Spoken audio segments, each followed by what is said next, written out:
Hello, basketball people, we have news. Let's go to more news about the Golden State Warriors. I ask you to give a thumbs up and subscribe to my channel, as I am a Warriors fan. Andrew Wiggins was a champion with the Warriors and knows how to play with Draymond Green and Stephen Curry. And it's being suggested that the Warriors bring Wiggins back to provide the defensive and offensive balance the team needs. Golden State has a chance to bring Andrew Wiggins back on board. NBA insider Jake Fisher reported this week that Miami is indeed willing to part with Andrew Wiggins and his $28.2 million salary in the proverbial right deal. This means that the Golden State Warriors have an ideal opportunity to finally trade Jonathan Kuminga and move forward by bringing back a key member of the 2022 championship team. It's not exactly a secret that Wiggins is missed in the Bay Area right about now. He's been playing fantastically with the Heat this season, putting up numbers and being the kind of guy willing to sacrifice for the good of the team as well. He's been one of the big reasons Miami has had such a strong performance to begin the year, and that leaves the Warriors and other teams scrambling to see if they might be able to acquire his services. But for Golden State, this is about more than just going out and trying to get a solid contributor while he's playing his best basketball. It's personal. Wiggins was one of the best players on the Warriors' 2021-22 title team, and in the playoffs he was their second-best player after Stephen Curry. The Warriors need to go after Andrew Wiggins. This team has been aching to try to resolve the Jonathan Kuminga situation, and many feel it's an inevitability at this point that Golden State will trade him. It seems as though both sides of this relationship would benefit from Kuminga getting a change of scenery. So if that's going to end up becoming the Warriors' reality, why not try to get back Wiggins in the process? A reunion would make sense for both sides because Wiggins already understands the culture, the expectations, and the style of basketball Golden State wants to play. He fits seamlessly as a versatile defender and a low-maintenance scorer in Steve Kerr's system. That's exactly the archetype the Warriors have been missing this year. Golden State has struggled to find dependable two-way wing impact, and the ripple effect has shown up in various places. Bringing back someone who already proved he can thrive next to Curry is the kind of stabilizing move that could save the second half of their season. And if Miami is truly willing to listen on Wiggins, Golden State shouldn't overthink this. Kuminga might still have upside, but the Warriors need talent to help them win here and now, and Wiggins has already shown he can be that guy on the biggest stage. Fans might have grown tired of Wiggins toward the end of his tenure in San Francisco, but time has a way of reminding us that the grass isn't always greener. Is Steph Curry's return enough to save the Warriors' sinking ship? Let's be honest, watching the Golden State Warriors without Stephen Curry is like watching a blockbuster movie without its lead star, painfully dull and frankly, a bit of a letdown. For 5 agonizing games, fans have been holding their breath, witnessing a team that looks more like a rudderless ship than the dynasty we once knew. The box scores show a perfectly mediocre 2-2 split in his absence, but the on-court product tells a story of a team desperately missing its heart and soul. But fear not, Bay Area faithful. A glimmer of hope has appeared on the horizon, and it's shaped exactly like a perfect three-point shot. The Warriors front office, probably after sacrificing a few basketballs to the gods of fast recovery, has finally delivered the news everyone's been waiting for. Curry, the man who single-handedly changed the way basketball is played, is slated to return to practice this Wednesday. If all goes according to plan, he could be back on the court this Friday, December 12th, for a showdown against the Minnesota Timberwolves. Thank goodness.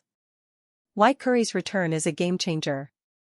It's no secret the Warriors have been, to put it mildly, inconsistent. Sitting at a less-than-impressive 13-12 record, they're uncomfortably positioned in 8th place in the Western Conference.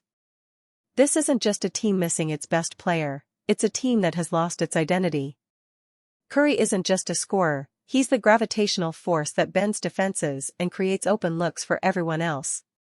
His return isn't just about adding 30 points a night, it's about restoring order to the Warriors' offensive universe. And let's talk about the timing. The news of his return comes just as his brother, Seth Curry, was signed to the team on December 3rd. This sets the stage for the first-ever Curry-on-Curry backcourt partnership in the NBA, a storyline so perfect it almost feels like a sports movie cliché. Will they become the league's most chaotic and entertaining brother duo? We can only hope. Can one man really fix everything? While Curry's comeback is undoubtedly a massive boost, let's not get ahead of ourselves. The Warriors' problems run deeper than just one player's absence. In recent years, injuries and performance dips have plagued the roster, preventing them from recapturing the dominant form that saw them win multiple championships. They've been scrambling to find stability, and while their recent 123-91 thrashing of the Chicago Bulls was a nice morale boost, it was against a struggling team. The reality is, the Western Conference is a bloodbath. Relying on one 37-year-old superstar, no matter how legendary, to carry the entire weight of a franchise is a tall order. The team hopes that with new additions and a healthier roster, they can start climbing the standings and make a serious playoff push. But hope isn't a strategy. The pressure is on, and every game from here on out is critical. Curry's return will undoubtedly make the Warriors a must-watch team again. His leadership and otherworldly shooting can ignite a spark in anyone. But will it be enough to turn this inconsistent squad into a legitimate contender? Or is this just a temporary fix for a team with deeper issues? We'll find out starting this Friday. No pressure, Steph. Warriors' latest Jonathan Kuminga move is the most shocking one yet. Given everything that Jonathan Kuminga has been through and all the ups and downs at the Golden State Warriors over the past 4 years, nothing should come as a major shock when it comes to the young forward and his playing time under head coach Steve Kerr. For hardly the first time in his career, Kuminga was a notable DNP during Sunday's blowout win over the Chicago Bulls. It proved the right decision as the Warriors eased to a 32-point victory despite the absence of Stephen Curry and Draymond Green, but it also represented the stunning benching of Kuminga's career. Steve Kerr's latest Jonathan Kuminga benching is the most shocking one yet. Firstly, the most notable DNPs that Kuminga has got previously in his career has often been in the playoffs, such as last season's first-round series against the Houston Rockets. While we can argue about whether or not those kind of moves were justified, we can all agree that it came at a point of maximum urgency, rather than a regular season game in the first 2 months of a campaign. Secondly, the prospect of Kuminga being a DNP when Curry and Green are both out injured is something we've never really seen. Usually the opposite is true, that the absence of the veteran stars gives Kuminga more opportunity to thrive and produce in a far greater way. There was no greater example of that than in the last 4 games of last season's second-round series against the Minnesota Timberwolves, where Kuminga, after seeing multiple DNPs against the Rockets, sprung to life and led the Warriors in scoring once Curry was sidelined by a hamstring injury. Thirdly, Kuminga's DNPs previously came while he was on a cheaper rookie contract. While it shouldn't necessarily matter in a coach's decision, there is undoubtedly different optics around benching your 4th highest paid player. This, and the need to retain his trade value for a mid-season move, were perhaps the biggest reasons why it wouldn't have been surprising if Kuminga had maintained a role in the rotation on Sunday, despite the fact he shot just 1 of 10 against the Cleveland Cavaliers 24 hours earlier. Kuminga's form since his return from injury, and the impressive play of Gue Santos and others, had warranted this move from a playing standpoint. However, there's always been more aspects when it comes to the former 7th overall pick, with these multiple factors making Sunday's benching the most surprising one yet. Jimmy Butler makes history of bridge burning crystal clear. Jimmy Butler has been called many things throughout his career, most famously the NBA's ultimate bridge burner, but the new Golden State Warriors forward insists he's not lighting matches for fun. He's simply enforcing a standard. And that standard has never changed. "I'm always about winning at all costs," Butler told NBC Sports Bay Area. So, when it doesn't stay about winning, it can become about many different things. If it ain't about winning, I'm telling y'all right now, I'm not here for it. It's got to be about winning.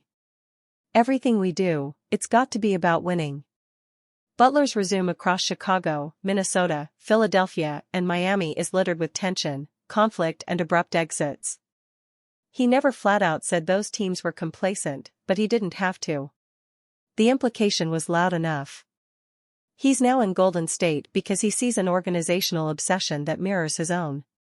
General Manager Mike Dunleavy explained the February acquisition, telling NBC Sports Bay Area, "We had to get better on the basketball court. But we needed to get better, emotionally. We'd lost our way. And to be able to accomplish those two things, there's not many players out there that can do that. And I felt like Jimmy was one of those guys."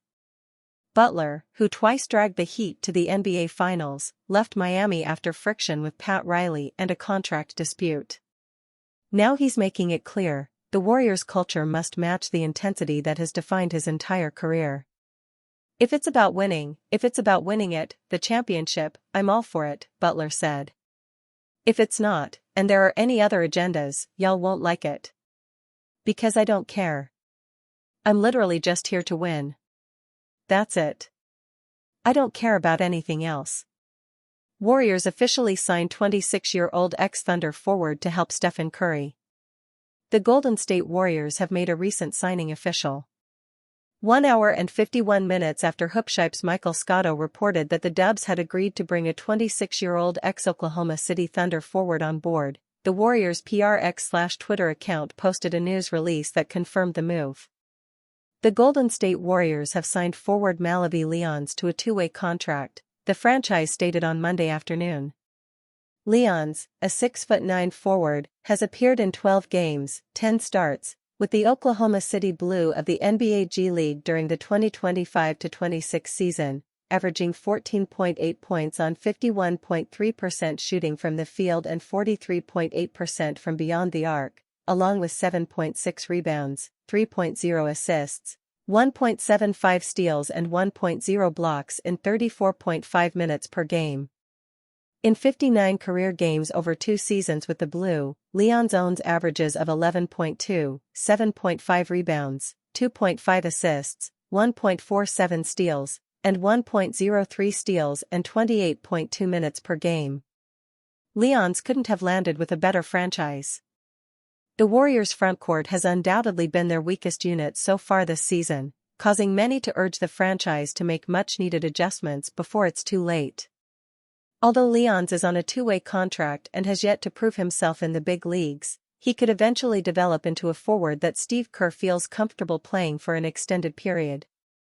The Bradley product's ability to play in the low post and on the perimeter should give him a good chance to carve out an impactful role with Golden State in due time.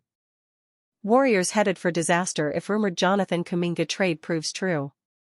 The Sacramento Kings continue to be the rival team most strongly linked to Jonathan Kuminga, potentially offering the Golden State Warriors a way out from the young forward whose value has only nosedived further after seeing his first DNP of the season on Sunday. However, the Kings aren't flush with a multitude of valuable players, meaning the Warriors could be headed for a disastrous trade outcome based on the latest from ESPN's Mark Spears on Monday. Warriors can't accept Malik Monk in a Jonathan Kuminga trade. Spears reiterated Sacramento's interest in Kuminga on Monday's episode of NBA Today, while also referencing Malik Monk as a player who could remain available to Golden State after he was originally offered in the offseason. "I know the Sacramento Kings are still interested. They threw Monk at them before and a first-round pick, but I don't think that first will be available anymore," Spears said. The Sacramento Kings continue to have interest in acquiring Jonathan Kuminga, but while Malik Monk might still be available in a package, the previously included first-round pick is no longer expected to be part of Sacramento's offer. The Warriors must avoid a trade package where Monk is the main piece coming back at all costs, particularly if there's not significant draft capital that could be utilized quickly in a subsequent trade. Monk is averaging over 8 minutes less than he did last season, putting up 12.6, 2.0 rebounds and 2.3 assists while shooting 43.8% from the floor and 39.6% from three-point range. He's absolutely not the type of player Golden State should be seeking in a trade for Kuminga, but there's also a broader point to all of this that should be noted as different proposals are floated. Unless they're getting an absolute unequivocal star, there's almost no point the Warriors taking any guard back in a Kuminga trade. They held a guard-heavy roster going into the season, with that now only more the case with the recent return of DeAnthony Melton, the signing of Seth Curry, and the emergence of Pat Spencer all over the past week. Steve Kerr and Golden State have enough rotation headaches as it is right now, let alone adding Monk or another guard into the mix. If they're going to move on from Kuminga, they need to get some level of size and athleticism in return, which is why Gue Santos was in the rotation on Sunday when his fellow young forward was out. Fortunately, the Warriors seemingly had little interest in Monk during the offseason, and it would be surprising if their stance changed even with Kuminga's latest benching. Whether the Kings can offer something more valuable/substantial remains to be seen, but it seems that they'll at the very least be at the front of the queue for the former 7th overall pick.